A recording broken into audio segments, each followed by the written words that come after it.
ఈరోజు మనం బాల్టిమోర్లో కలుసుకొని పెద్ద ఎత్తున ఈ కార్యక్రమాన్ని ఏర్పాటు చేసుకొని చాలా సంతోషంగా సంబరాలు జరుపుకుంటూ ఉన్నాం. ఈరోజు రాష్ట్ర ప్రభుత్వం తరఫు నుంచి మీరు చేసుకునే ఈ పండుగ కార్యక్రమంలో పాల్గొనేటువంటి అవకాశం కలిగింది. మిత్రులు, మీ అందరికీ ముందుగా నా హృదయపూర్వకమైనటువంటి అభినందనలు తెలియజేస్తా ఉన్నాను. ముఖ్యంగా తెలంగాణ రాష్ట్రం నుంచి ఇక్కడ విచ్చేసినటువంటి మిత్రులందరికీ కూడా కొన్ని విషయాలు ప్రత్యేకంగా మీ దృష్టికి తేవాలనేటువంటి ఆలోచనతోనే వెనక మేము ప్రదర్శిస్తున్నటువంటి ఏవుని మీరు ప్రత్యేకంగా చూడవలసిందిగా కూడా నేను విజ్ఞప్తి చేస్తా ఉన్నాను. ప్రధానంగా మనందరికీ తెలిసింది, తెలంగాణ రాష్ట్ర ప్రజల యొక్క ఆశలు, ఆకాంక్షలు రాష్ట్రం ఏర్పడితే ఆ ఏర్పడిన రాష్ట్రంలో ఉన్నటువంటి వనరులు, వ్యవస్థలు అన్నీ కూడా ఆ ప్రజల అభివృద్ధి కోసం ఉపయోగపడాలని కలలు కన్నటువంటి ఆ యువత యొక్క ఆలోచనల్ని మన్నించి ఆనాటి యూపీఏ చైర్పర్సన్ సోనియా గాంధీ గారు ప్రత్యేక రాష్ట్రాన్ని ఏర్పాటు చేయడం జరిగింది.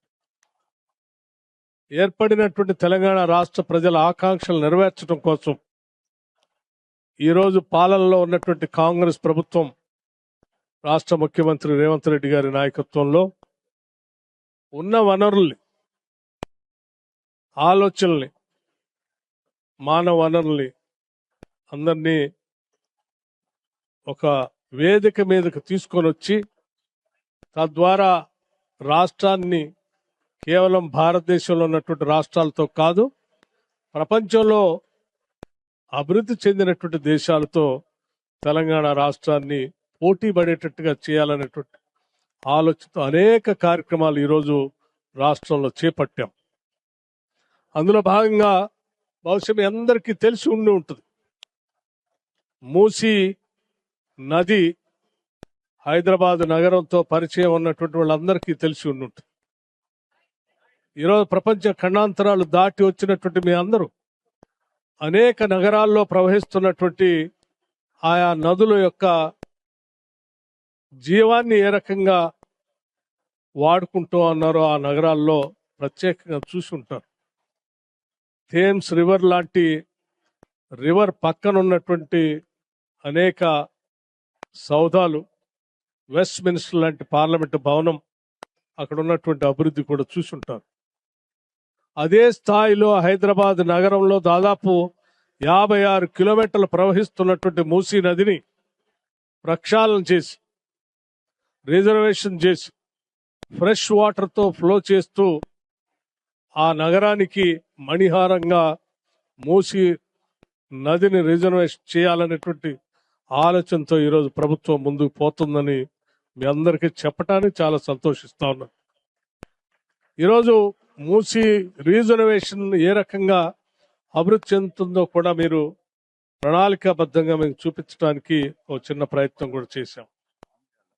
అలాగే ఈరోజు హైదరాబాద్ నగరానికి ఆనాటి పాలకులు, ఆనాడు కాంగ్రెస్ ప్రభుత్వ ముఖ్యమంత్రిగా ఉన్నటువంటి డాక్టర్ వైఎస్ రాజశేఖర రెడ్డి గారు హైదరాబాద్ నగరం చుట్టూ నిర్మించినటువంటి ఔటర్ రింగ్ రోడ్ కానీ, ఇంటర్నేషనల్ ఎయిర్పోర్ట్ కానీ ఈరోజు తెలంగాణ రాష్ట్రానికి ఓ పెద్ద ఆస్తులుగా ఉన్నాయి.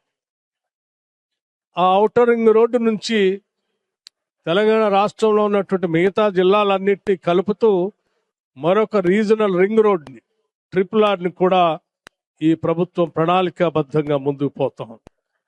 ఆ RRR ఉన్నటువంటి రీజనల్ రింగ్ రోడ్ తో ఇప్పుడున్నటువంటి ఔటర్ రింగ్ రోడ్ని అనుసంధానం చేస్తూ 36 రేడియల్ రోడ్స్, 36 రేడియల్ రోడ్స్ ని ఈరోజు ప్లాన్ చేసి ముందుకు తీసుకొని పోతా ఉన్నాం.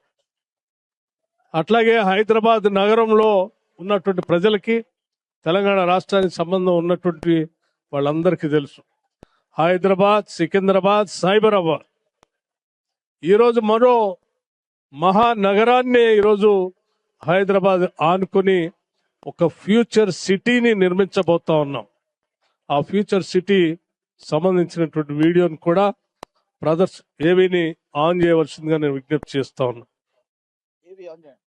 అలాగే ఆ ఫ్యూచర్ సిటీతో పాటు మీ అందరికీ ఇక్కడికి వచ్చినటువంటి మిత్రులందరికీ నేను ప్రత్యేకంగా ఈ విషయాలు మీ అందరి దృష్టికి ఎందుకు తీసుకుని వస్తా ఉన్నానంటే, ప్రధానంగా ఏ రాష్ట్రమైనా అభివృద్ధి చెందాలంటే ఆ రాష్ట్రానికి ఉన్నటువంటి మానవ వనరులకు సంబంధించిన ఆ మానవ వనరులకి అందించాల్సిన విద్యా వ్యవస్థని బాగు చేసుకోవాలి.